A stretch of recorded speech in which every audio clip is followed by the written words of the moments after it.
Hey, check it out. I'm wearing my vacation hat, Nice. which sometimes doubles as my bush hat. That's right. That's right. Hey, man, it's all about utility. I'm wearing my vacation shirt. Mm. I just want our viewers to know I'm not getting paid for this today because I'm on vacation. Anyway, so I'm Paul, I'm Steve. and this is Check Your Shelf. So here we are. We're at week 5, the final episode of Horror Mayhem At 2025. long last. What was supposed to be exploration of Richard Matheson stories took a decided turn.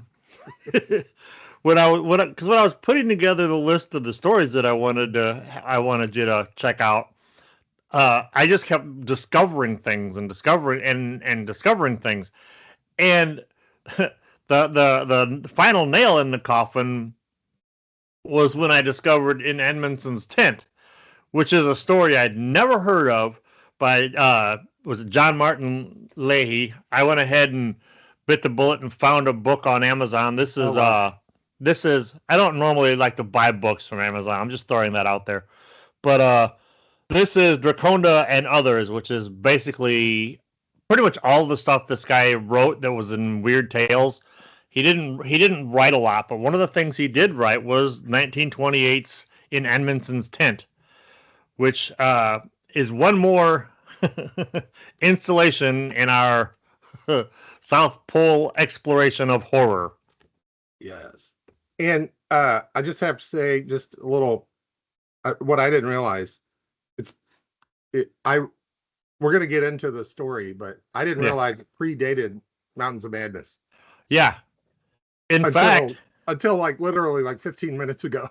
oh yeah, no, in fact, there's a book out there that I might pick up. It's basically Lovecraft's favorite stories, and he touts this story as one of his favorites that appeared in Weird Tales. It predates Mountains of Madness by almost 10 years, Mhm. and one could say that it definitely had an influence on the Mountains of Madness. I would argue too that it's not just Mountains of Madness that influenced him. I don't know. I have my gigantic Lovecraft tome here. Don't mind the sticker. I bought it at Ollie's. Um, he wrote a story called Dagon, which is the perfect, perfect small Lovecraft short story. And it's about a guy who he's lost at sea. He finds this weird volcanic island. He finds this weird like sea monster living on it that is the creature Dagon, who was a Babylonian god or something like that. And it follows him, and it ends in such a way. It has one of the best endings ever, and the ending is kind of reminiscent of In Amundsen's Tent. So I'd argue that it had an influence on this, unless I look into it or someone in the audience goes, "No, idiot, Dagon was written in 1925," or something like that. So If anybody in the comments calls you an idiot, I'm going to have a problem. only if it's meant with love, I don't have a problem with it. You lovely idiot. Anyway, So this is an Antarctic exploration tale that took place during the heroic age of Antarctic exploration. what an age! In fact, you might even call it the heroic age of Arctic exploration, which preceded what they called the mechanical age. The heroic age was like Shackleton, Scott, Amundsen, Cook, Perry. Like these guys were just like, I don't know. We don't know what we're doing. We think dogs might work, maybe ponies. These new things called motor tractors we're inventing those. But we're just gonna. That's why they call it heroic age. They didn't call it that at the time because they're like, oh, I wouldn't use the word hero. But I mean, these dudes just, the ships were weighed down with provisions and their gigantic dogs and ponies and stuff like that. Could you imagine if, like, Arctic explorers had like press conferences like NBA stars. Well, Yeah. I wouldn't call myself a hero. You know, he's got the fur, still has the furs on. You know, like he just came off of the ice. I just want to thank God and my teammates. Throughout history, folks have been fascinated with the Antarctic region and the Arctic region, but especially the Antarctic region, because they just figured it was one, like, there's nothing more Eurocentric than thinking the entire southern hemisphere is just covered with one landmass. And they called it like Australis or something like that. Yeah. So, you know, they didn't have the technology to make it, like, the weather's just too bad. The ice is too, you just can't get there. In the 1700s, um, Perry, what's his name? The guy that, Cook, the first Cook, the guy that opened trade with Japan, with gunboat diplomacy. He made his way down there. Gunboat diplomacy. Then you get into it starts to become a matter of national honor in the late 1800s, early 1900s, and places like Norway and Sweden were the same country for a while there. So it was like the Scandinavian countries, Great Britain, the United States were all wanting to be the first to get to places. But then there was also a lot of scientific data that could be collected to learn about the Arctic, learn about the poles. Yeah. So Amundsen was one of these guys, right? And he grew up in a maritime family. But his mom was like, I don't want you going to sea. You're going to be a doctor. That's far too dangerous. I don't want you going to sea. He's like, okay, Mom. So he started going to medical school. His mom dies when he's 21, and he almost immediately drops out of medical school and heads out to sea. That's right. He's like, all your problems could be solved with salt water. Sweat, tears, or the sea, but not a medical degree. So he starts on his maritime thing. He does a lot of stuff. He's got money. He comes from a money family, so he's able to fundraise and everything. Until eventually he decides he's gonna be the first one to make it to the North Pole. So he starts all the planning, starts getting his team together, starts gathering provisions, charters a boat, and just before and also at the same time, by the way, Scott was going to be the first one to make it to the South Pole. So he's prepping his stuff too, right? He's getting all his stuff together, and they have different strategies and stuff. So just before Amundsen leaves, he finds out that the Americans made it to the North Pole. So he's like, I can no longer be first to the North Pole. If you ain't first, you're last. What do you mean? There's second, there's third. So he changes plans right at the last minute. Amundsen's like, okay, screw it. I'm going to the South Pole instead. Snow is snow. Dude doesn't tell his crew until they're underway. Like they're on their way, like thinking it's like, so instead of turning right, turn left. We're new plan. They're like, Captain, why is the sun over there? Not over here. Exactly. So he sends a telegram to Scott basically saying, hey, I'm headed for the South Pole and it's on. I'm headed to the South Pole. Need anything? Yeah, see you there. To which Scott says, screw that. Come on, guys, we're hurrying up. Now, they had pretty different strategies. Scott's strategy was a combination of ponies, dogs, and motorbikes, like motor tractor type things. Yeah. In fact, there was this guy that invented a tractor type thing, and he could have been on the expedition, which would have been good, but some second in command guy said, no, he can't go for some reason. It wasn't invented by Pabodie, was it? Right along with no. No, that would have been perfect. That's what's called a callback. Yeah.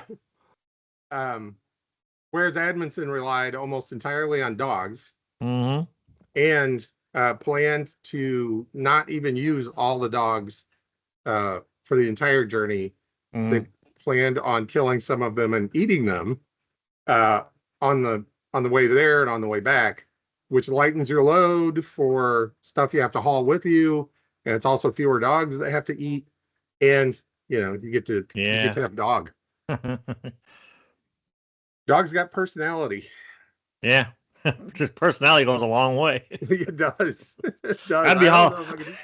I'd be my slaves would be being pulled by pigs. Yeah, right. That'd be great. the Siberian pig. That's what we need. Oh man, we need a big old Siberian pig pulling our sleds to the South Pole.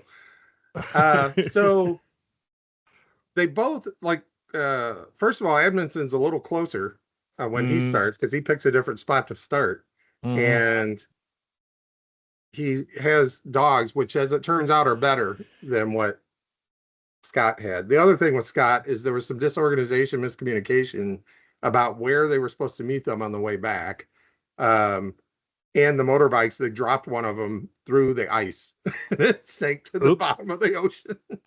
So, and it turns out ponies aren't great for walking in the snow and ice. No, they have these little hooves. Dogs which probably eliminates pigs. Yeah, that's a good point.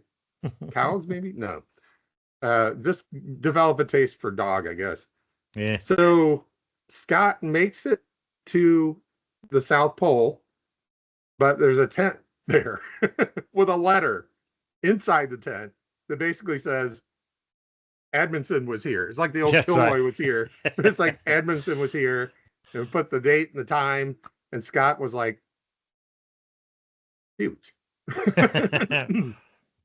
5 weeks before Scott got there in like mid-January, and Amundsen had been there 5 weeks earlier and was already on his way back. Scott and his team then is like, okay, well, I guess we'll head back. And they're all sad and everything. Plus, they didn't have enough food. Yeah. Plus, they didn't have their ponies because ponies can't climb the glacier that they would have to climb. And they got like 800 and some miles now. They got to walk back. And they're not great at skiing. And their dogs don't have enough food. And they don't have enough food. And then they finally get to the part where the guy was supposed to meet him. And the guy's not there. Plus, people were dying on the way. And so at the very end, Scott knew he was done for. And he was keeping a journal the whole time. They were like 12 and a half miles away from the food depot. Like, I'm thinking of the Home Depot. They don't really have a lot of food, but you can get chips and a Monster. And that would probably have been nice. But anyway, they starved to death 12 and a half miles from food after walking hundreds of miles already. And, they were found in their tent 8 months later. Yeah. The reason it's good to have that background is I noticed a lot of parallels in the story in Amundsen's tent. And the guy probably read about Scott. 1926, right? 28. 28 was when it was published. So, decade and a half from when all this happened. This would have been like the thing to have in the news that would have sold your papers. Yeah. So, it's not like he was reading about something that happened 100 years ago and thought, oh, that'd make a good horror story. Yeah. No, this is something that just happened. Like like for us, it would be like if it happened in, what is this, 2025? So it'd be like recording. If it happened in like 2008 or 2005 or something like that, right? So it just happened. Yeah. Do you want to get into the story now, or? Well, yeah. You want to talk about Leahy a little bit? He was big into like aliens and stuff like that. So I am interested in reading some of the other stuff in here because I guess there's some of it is on another planet that he invented and stuff like that. But no, I don't have a whole lot about Leahy other than aliens. Bro, you actually have that? This book, sidebar, is there a little vignette you play for sidebars? Sidebar, I'm on vacation at this house here that we've been coming to for over 20 years. And this book was here when we first started coming. And I was like, oh, I've heard about this book. Let me read it. And so I thought I'd pull it out because it's still here 22 years later. And it was the first time I read it was at this house. So you may it may behoove you to accidentally pack that in your stuff. The idea that the book Communion is in a cabin that you guys go to in the middle of nowhere. Somebody had a sense of humor by leaving that there. Yeah, I've Christopher Walken when I see Whitley Strieber, I think Christopher Walken. Yeah, I've only read passages from it. I want to read it one of these days. So yeah, Leahy was he was into that. He was into that stuff, aliens and stuff, and I think he contributed to Weird Tales. I'm not sure how much he contributed to Weird Tales, but not just writings, but I guess he was an illustrator too, right? Probably. I don't know. Like I said, I didn't look into that part. Sorry. Yeah. I'm ill prepared. He's as obscure as they come. The story is as obscure as they come. Until as I was reading it, I was like, wait a minute, this guy ripped off Mountains of Madness. And then I saw when it was written, and I was like, oh, this is the OG Antarctic cosmic horror. I'm willing to unless because I've done some research trying to find, when the theme started to develop for this month, beyond the Decades of Dread, I tried to see what all I could find. It's kind of like when we had a conversation about mummy stories. Yeah. And then there was a YouTuber, I forget who it was, but he recently posted a video about a book basically called Mummy Stories. And I'm like, I might have to get that because it's got quite a few of them in it. Yeah. But I couldn't really find much earlier than this. So this may be the one. At least it's the most famous one the most famous first. I read one article said it was sometimes seen as sort of the bridge between the Edgar Rice Burroughs heroic adventure and Dread. Yeah. Dreadful adventure, which if there was a huge historic event that happened sometime between 1914 and 1919 that may have squashed the what it was is this is when they switched over to the mechanical, like the heroic age of exploration. A lot of people put Shackleton's second expedition, the one he died on, the third, it wasn't his second, it was his last one, obviously, as like the end of the heroic age and the beginning of the mechanical age. And it's also a time when Europe was just about to tear itself apart. And kill it, commit continental suicide in World War I. Yeah. So I would say 26, just right after World War I, probably about the time that it's sort of like all of these romantic fantasy tales of heroes switched over to now we're all doomed. And because and the Burroughs definitely shows, because it's written in that Burroughsy, Jules Verne'sy kind of flowery prose, but it trying to describe the indescribable, as best they can. So, it might be criticized as being not scary enough or whatever you want to call it, but you got to start somewhere, and it has all the earmarks, and it definitely is a bridge, I think. Yeah. So I'll give it the once over here, and then we could talk about what we thought. Sure. The once over is gonna not take very long. It's not a very long story, kids. 25 pages, right? Yeah. So this podcast will probably be longer than it would take you to read it. You'd be like, I'm not gonna watch you guys. I'll just go read it. Yeah. Which is not a bad idea, actually. Okay, so there's a fictional third. So we talked about Amundsen and Scott. There's this fictional. Well, let's back up a little bit.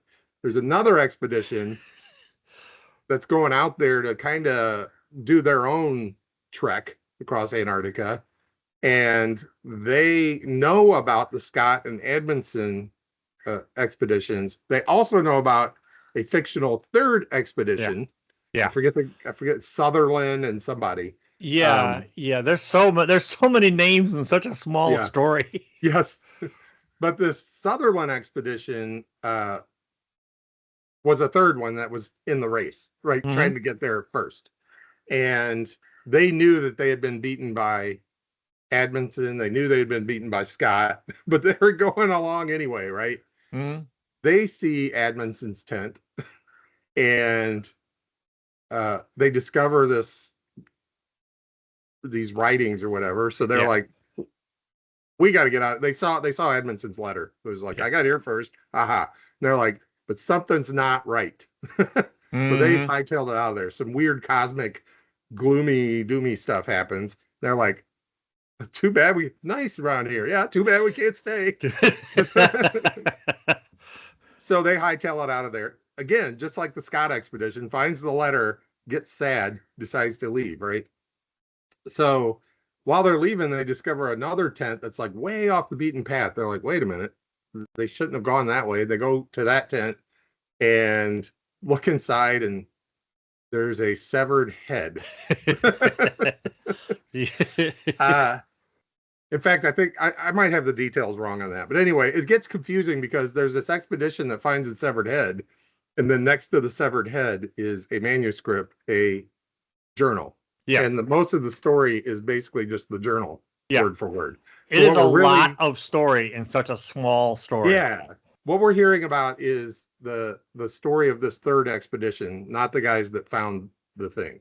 Mm-hmm. Okay. So the guys that found the thing, they just, spoiler alert, they're fine. They're fine. Well, they're fine for a minute. They just exist to tell us the story of this third expedition, and to tell us, we're not going to tell you the whole story. That'll sound familiar. We're not going to tell you the whole story because it would scare you too much, and it might make people want to come down here and check things out. So we're not going to tell you everything, right? Right. Which, nobody. Whatever you do, don't look behind that door. Whatever you do, or inside this tent. Yes. What they find out is this third expedition finds this tent. By the way, the third expedition, the only member that they ever come across is the head of one of the three. Yes. But this is the journal that they're reading. These dudes look in this tent, scares them half to death because it's something otherworldly and it's an alien. It's making some kind of throbbing sound. Yeah. He never describes what it looks like, which is awesome. Because you just imagine what would taking one brief look at, like, what would it take for you to just instantly go insane if you looked at it and try to convince everybody else not to look? Yeah. It reminded me of the forbidden knowledge thing, like there's knowledge that you just can't know. And if you do know it, you'll be changed forever. And that's a theme throughout literature. It's in the Bible, that's basically every Lovecraft story ever written. You're not supposed to know about this, finds out about it, goes insane. Tries to tell other people. Stop doing that. So so that expedition, like, they're like, okay, two of us looked at it. The third one's not going to look at it. I'm finally convinced because of that noise I heard. And they run away. But the thing chases them down, kills them one by one, eventually eats. I don't know if it eats them. I don't know what it does, but somehow this guy just ended up just a head. Well, when he's writing the last bits of his journal, he's like, so-and-so has his rifle for all the good it'll do him. All I have is an axe. What good is an axe? Wait, what's that at the tent door? So I think whatever the hell that was, probably chopped his head off. Chopped his head off with his own axe. Yep. Oh, what a way to go. That's my interpretation anyway. Boy, that alien really knew how to get ahead. All right, so I have thoughts. So that's the story in a nutshell. In fact, reading the story is like reading a story in a nutshell. Yeah. So what do you think? I had to read it about 7 times because I kept getting confused by, wait, who's writing this now? Because there's the mention of the 2 real world explorers. Then there's the mention of the people that the head belonged to, And then there's the people telling the story about finding the head. Yeah. And that of course they're going to do that thing that is always a smart thing to do. They're going to go back and look again. Yeah. Because that's exactly what you want to do. Yeah. So, and that's another thing from Mountains of Madness that may have been borrowed. I'm convinced it has, but who cares? They're both great stories. This one, I wouldn't put it up with Madness, but it's definitely, I would say without it, you wouldn't have what we know as Mountains of Madness. You know, there would have been something, but here's what I don't thought. know. Yeah. I was like, you know, the old saying, I would have written a shorter story, but I ran out of time. Mm-hmm. This story to me demonstrates flawlessly why it's so hard to write a short story. That's a good because the story he lays out is awesome, but you have to fill in so many details. Yeah. That you just pretty much start to go, you know, I wish somebody would take this idea and do something with it. To which Lovecraft said, hold my beer. That's right. I think he was influenced by it. I think he read it. I think he thought this is an awesome idea in the hands of a true craftsman. Yeah. A love craftsman, if you will. Nice. This could really be something, right? Because it has all the same. Mountains of Madness has the found footage, you know, like again, it's like Endurance combined with Blair Witch Project, right? Yes. It has that. It has somebody finds something and reads about what they went through, and then that becomes the story, right? Yeah. And I can't tell anybody, and I can't. So it was confusing because you had these people in the beginning. It's like, okay, who are you?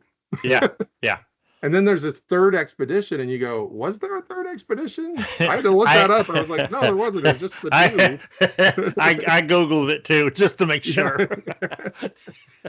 Because some of these names are great, you know, they sound like people. Great names. My favorite is the one guy's name is like McQuestion. McQuestion was my favorite name. I might take my new last name as McQuestion. McQuestion instead of McLovin. Yeah. But one of the things that I did like about it, and I liked it as a story, I thought it should have been bigger. Unfortunately, later on it was because Lovecraft. But what I liked about it was almost how you were talking earlier about.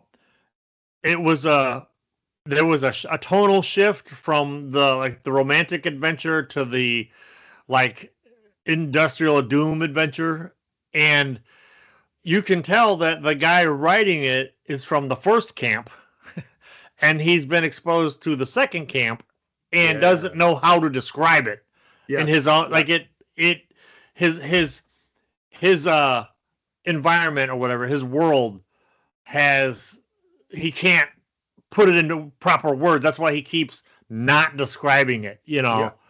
So I love the weird tales. Just has like a dark yeti thing, like chasing after him, which would have been fun. But I think not describing it, just the tent just keeps moving. Yeah. It's like those dreams you have where like stuff just, well, that's not supposed to be there. Why is that there? Wait, why is it over there now? You know. The dude's name was Bond McQuestion. That's right, Bond McQuestion. Well, in Leahy's words, the Antarctic, or rather part of it, has thus suddenly become the most interesting and certainly the most fearful area on this globe of ours. Some of my favorite quotes, as long as we're on quotes, he was talking about the alien and how the way he was putting it is it's not necessarily a thing. That's why I didn't like the Yeti looking thing. Like, this wasn't a creature. In fact, it may not have had a body. And his point was bodies are merely the local fitting of intelligence to particular modifications of universal matter and force. So his point being, and this is 1928, when he's going, intelligence, we think of it as, a person or a being. Well, intelligence could fit into whatever the universe decides. Well, the universe doesn't decide, but whatever develops as intelligence, not necessarily even a body. Well, it's like two things. It's like Jeff Goldblum said in Jurassic Park, life finds a way. And I believe that quote was from some scientist like 100 years prior to that. Ah, So I can't think what the guy's name is off the top of my head. Winchell. Yeah. So that's, yeah, there's a quote within the book. All this Yeah. Winchell tells us is conceivable, and he's adds, this is where he was talking about maybe it's an intelligence from another world or whatever, and it doesn't even need to have a body. I did. I was fascinated by that quote, so I looked into Winchell, and the less you learn about him, the better you are. So let's just say that was a great quote. He was a product of his time. He was He was set in his ways. But even then, that mythology of like being a product of your time, he got under fire for some of his stupid views. Another fun quote, because this reminded me of your favorite movie of all time. Why should the sight of a dead man or dead men affect you in this mad fashion? Dead men, Sutherland laughed. The sound wild, maniacal. Dead men? It was only that. Is this the South Pole? Is this the Earth? Or are we in a nightmare on some other planet? It's like, dead men. Dead men. Yes. A doom, the mystery and horror of which perhaps surpass in gruesomeness what the most dreadful Gothic imagination ever conceived in its utterest abandonment to delirium and madness. And when I saw that word Gothic, I was like, this guy ripped off Lovecraft. I was like, flip that. Yeah. Go back. Yeah. Flip that. Yeah, but I don't think Lovecraft ripped him off. I think, like, I talk about this when it comes to music. Mm. When people talk, like, if you ever hear Demi Lovato, you go, Billie Eilish, and you go, well, Billie Eilish probably wouldn't exist without Demi Lovato. Yeah. But that doesn't mean she ripped her off. I mean, did Jack White rip off all the blues history that came before? Did he rip off Stevie Ray Vaughan, and did he rip off Led Zeppelin? No, these people were all influenced by each other. Yeah. Lovecraft just happened to be a better writer. Yeah. And in fact, I do plan on I plan on reading the novel in here. See if I can. One of the things I hate. Can we normalize not teeny weeny little weird text in print on demand books, please? Yes. We get it. You want it to look pretty, but just give me some standard text. Had I been able to look at the pages, I never would have bought this thing. But there's where is it? The novel is called the novel's called Draconda, as in Draconda and others. I might read that during, like, say, Rocket Summer or something like that, and maybe do a review on it and compare his longer works to his shorter works to see if maybe that was just that was one of the problems with his short stories, or whether that was just his problem in general. Yeah, man. Hey, I wish I could get something published in Weird Tales. I'm not. It's a funny thing about doing book reviews on YouTube. Mm-hmm. It's like who am I? I wish I could write that. I probably could write that, but I'm too worried about, like, I would read it after I got done writing it and go, it's just not enough. There's just not enough to really pull the reader into what I'm saying. And I would be too hard on myself. Maybe I should write my 25-page book. I think you should. I do have a fun weird tale story of my own if you want to hear it. I do. I don't know if everybody else does, but I do.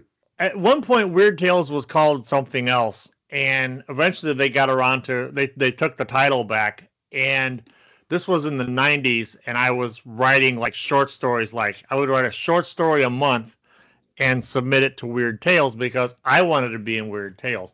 Naive young me, not realizing how many people submit to magazines.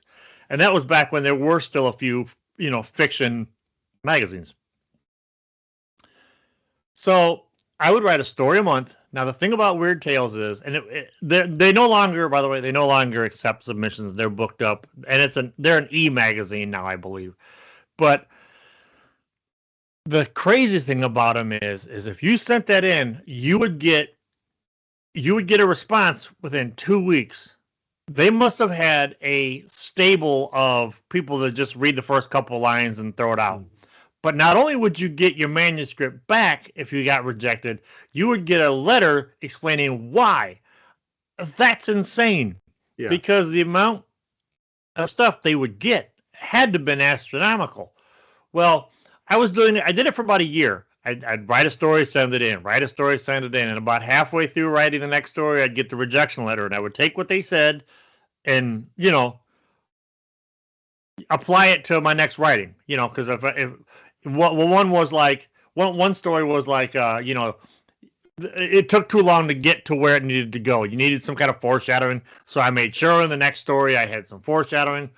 Well, one day the letters stopped. The returns just stopped coming.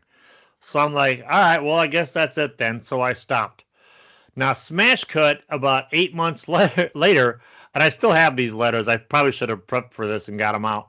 But about 8 months later, I got a letter from Weird Tales going, we noticed that you stopped submitting stuff to us, and we don't blame you. But let me explain what happened. So I'm doing the story within a story within a story thing. Apparently, they were moving a bunch of stuff from building to building or room to room, and a bunch of manuscripts fell behind one of the file cabinets. One of those manuscripts was mine.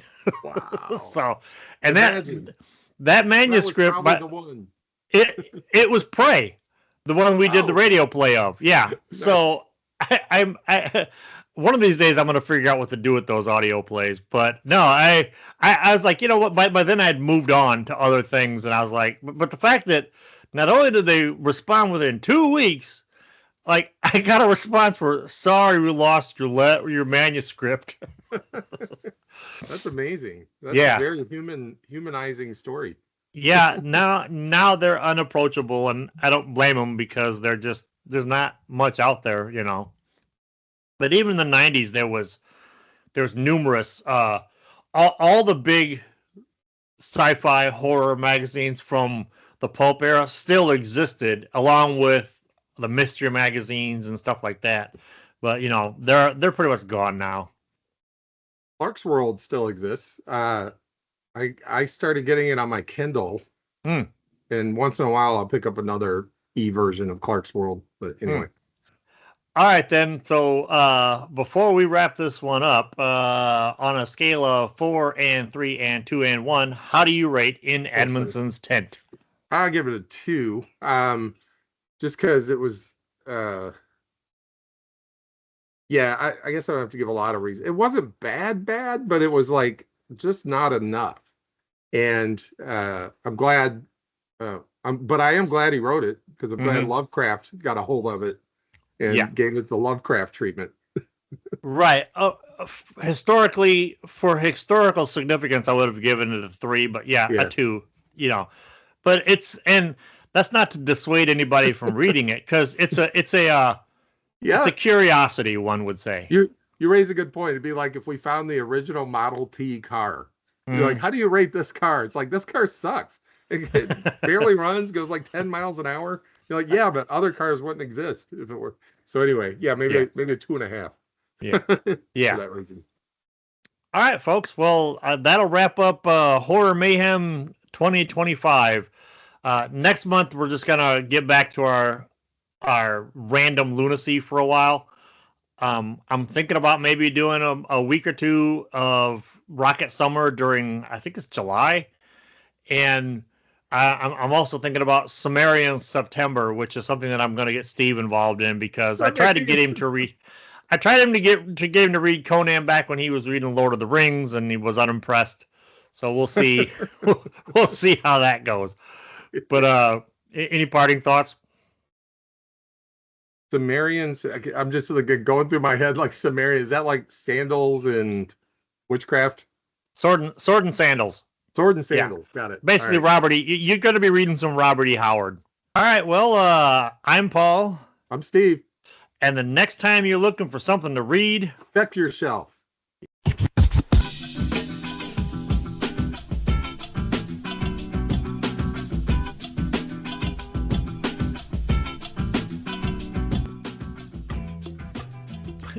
I mean, Scott's first mistake was he got in a foot race in the winter with a Norwegian. Yeah.